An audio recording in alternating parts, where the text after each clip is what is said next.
Some people aren't hated for being wrong. They're hated for being right too early. You ever notice how the more you think, the less you speak? If you've ever felt like your thoughts made you a stranger, even in rooms full of people, you're not alone. There's an invisible discomfort society has with deep thinkers. Not because they're disruptive, but because they reflect things we'd rather not see. We're taught to believe intelligence is celebrated. But what if that's only true when it doesn't challenge the room? You don't scare people because you're loud or arrogant. You scare them because you're precise.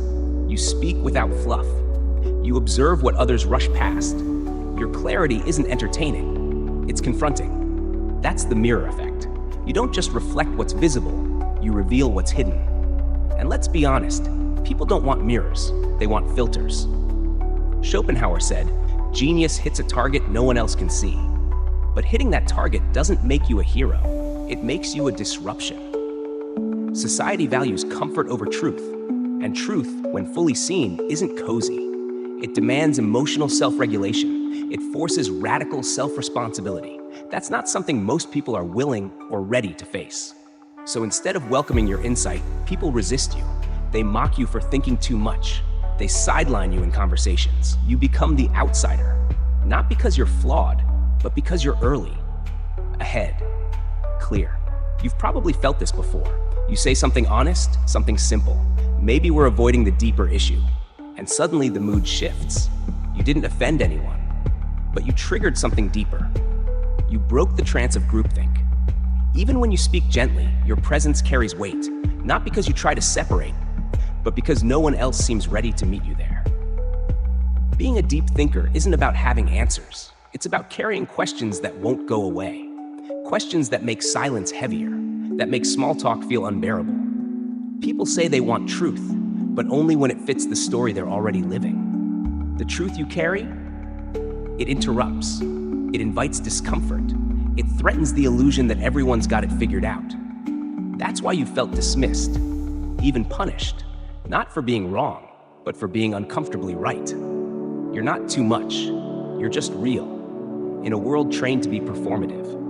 You carry existential clarity, and that carries weight. You see the contradiction in people's lives. You feel the dissonance between their words and their actions. You sense when someone's smiling but drowning, and you wonder why others don't say something. Maybe they can't, maybe they won't. It's lonely. You question your value. You wonder if being this awake is a curse, if numbness would be easier. But then something anchors you, a quiet knowing. This is not weakness, this is sight. This is the refusal to unsee what has been seen. You remember the times you tried to fit in, tried to dim your thoughts to make others comfortable. It never worked, because authenticity has a frequency. Once you hear it, you can't unhear it, and the static of pretense becomes unbearable. So you choose solitude, not because you hate people, but because you respect truth. Maybe this is the gift hidden in discomfort, that your mind, your presence, your clarity is a catalyst. Not everyone will appreciate it, but the right ones will, eventually. You're not broken, you're not wrong. You're simply tuned to a frequency most have yet to hear. And in a world trained to mute itself, your clarity might be the most radical form of honesty. If this landed deep, if you've ever felt like your inner world was too much for the outer one, maybe you're exactly who you were meant to be, quietly shaping the future, one unspoken truth at a time. And maybe that's the most disorienting part. Being awake in a world that's half asleep. You're not trying to wake anyone up. You're just existing, eyes open, heart tuned, soul listening. But awareness can feel like a burden. You notice when conversations loop but never land. You sense the tension people pretend isn't there. You see the gap between what's preached and what's practiced. You watch people choose silence, not out of peace, but out of fear. You see how often truth is traded for belonging. And still, you hold the mirror, not to shame, not to expose, but to reflect what's already there. You wonder if there's a place for people like you, not to fix the world, not to be a savior, but just to be authentic, clear, whole. That's the curse of intelligence. Seeing so much, being seen so little. You're not dramatic, you're discerning. You're not intense, you're intentional. There's a difference, and deep down, you know it. So maybe the question isn't, why don't they understand me? Maybe it's, What if my clarity is the gift they didn't ask for but need? And what if the price of that clarity is walking alone, at least for a while? Not as punishment, but as preparation. Because the few who are ready will find you, will see you, will recognize the mirror, and thank you for holding it steady when the world looked away. You don't need everyone to understand, just the right ones. So if you've ever felt unseen, not because you're invisible, but because you're illuminating things too soon, hold steady. You're not lost. You're early. And that is its own kind of power. And early minds often walk alone until the world catches up. Radical self-responsibility is essential for clarity. Emotional self-regulation is a deep thinker's strength. Intellectual isolation often follows seeing too clearly. Schopenhauer's truth reveals the pain of being ahead. The curse of intelligence is being right too soon. Comfort over truth is society's default setting. Group conformity avoids anything unfamiliar. Cognitive dissonance protects fragile egos. Existential clarity feels like loneliness at first. Smart enough to know better, too aware to pretend. Ever feel like the more you understand, the harder it is to connect? If you've ever caught yourself withdrawing, not because you're broken, but because you see too clearly, you're not wrong. There's an invisible tax to being awake. The more you know, the more isolated you become. Because insight doesn't just illuminate, it separates. When you understand systems, patterns, people's motives, you lose the comfort of ignorance. And with it, the ability to just go along. You start noticing the dissonance in conversations, the performative empathy, the unresolved wounds disguised as opinions. And suddenly, you can't unsee. You try to play along. Smile, nod, pretend, but your body won't let you because pretending requires forgetting, and your mind refuses to forget. This is existential clarity, when truth stops being philosophical and starts being personal. You don't just understand, you feel the cost of pretending. And that clarity, it doesn't make you cold, it makes you honest. You stop saying what's expected. You stop laughing when it's not funny. You stop agreeing to things that violate your values. And with every act of truth, you drift further. Not out of arrogance, but alignment. You're not trying to rebel. You're just done performing. But society punishes truth, not with violence, but with distance. And so you walk alone. Not because no one wants you, but because few can meet you there. This is intellectual isolation, where connection becomes rare. Not because you're antisocial, but because you crave depth most avoid. You're not unhappy, you're unsatisfied with shallowness, with pretense, with noise. So you begin choosing solitude, not as retreat, but as return. Return to self, to silence, to inner coherence. You read more, reflect more. You turn inward, not because the world pushed you out, but because you outgrew its illusions. And slowly you stop apologizing for your truth. You stop shrinking to fit. You stop asking for understanding and start living in alignment. This isn't bitterness, it's clarity. And clarity, like light, exposes everything, even the places you once hid.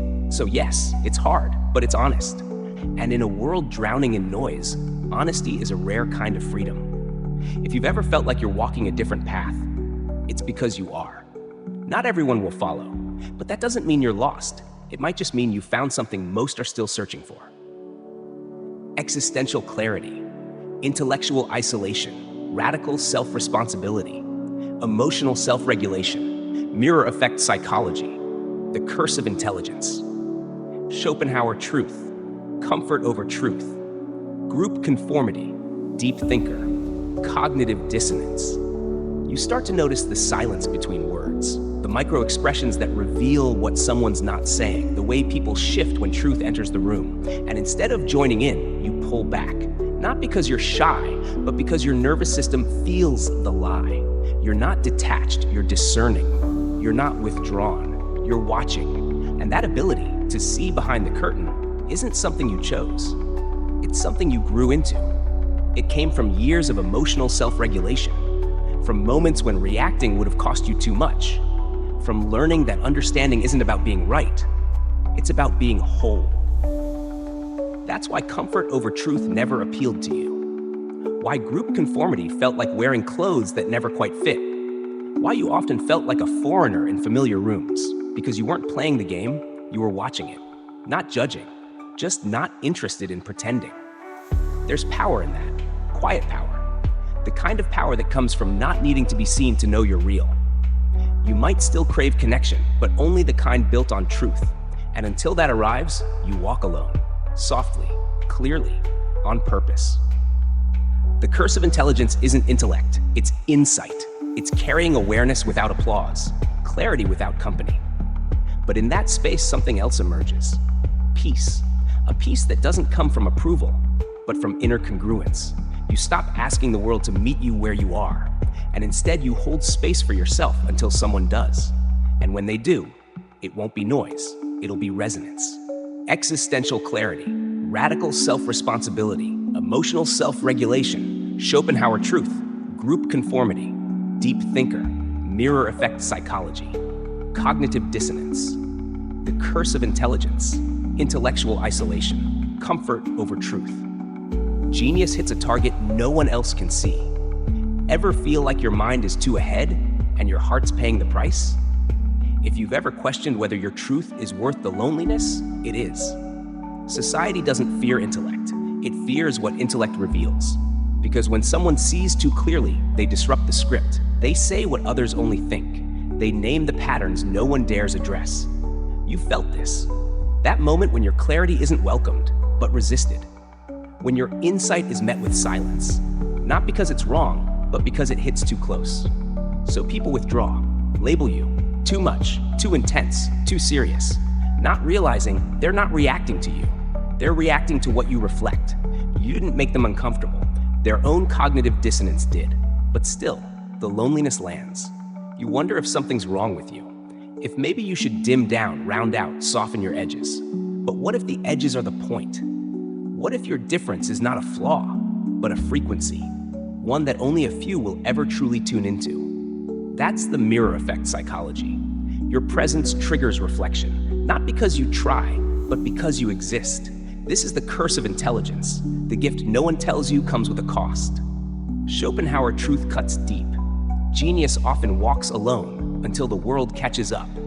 So here you are, holding truths no one asked for, speaking words that shake the air, carrying clarity others aren't ready for.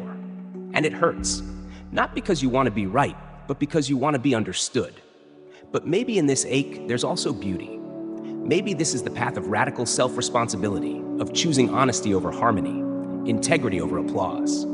You've grown tired of group conformity, of emotional noise, of pretending. You're not above others, just ahead, in a way that costs you comfort. And maybe that's okay, because the peace you seek won't come from being seen. It comes from seeing clearly. So hold the mirror. Stay the course, even when it's quiet, especially then, because one day someone will see your reflection and recognize their own. And when that happens, you won't need to explain. You'll just nod, softly, knowing you were never lost, just early. And that is what we reflect every day at Mindset Mastery Hub. It's not easy being the one who sees, the one who questions what others accept, who notices the silence behind smiles, the fear behind certainty. And yet, you keep going. Not because you seek isolation, but because you refuse to betray your clarity. Your life has become a quiet stand for depth in a world addicted to surfaces. That's why emotional self-regulation became more than a tool. It became survival, the only way to walk through rooms that never really welcomed truth. And you've learned, real connection isn't found in numbers. It's found in resonance. The few who get you, get all of you. And in that space, you no longer shrink. You no longer explain. You just are. Schopenhauer truth echoes in every step. Solitude isn't loneliness, it's alignment. Comfort over truth may be easier, but it's not freer. You've chosen a different freedom, one built on radical self-responsibility, on owning your insight, even when it costs you applause. And in doing so, you've become light, unapologetic, unfiltered, whole. So keep going, even when the road narrows, even when you feel unseen, because every step you take clears the path for someone behind you.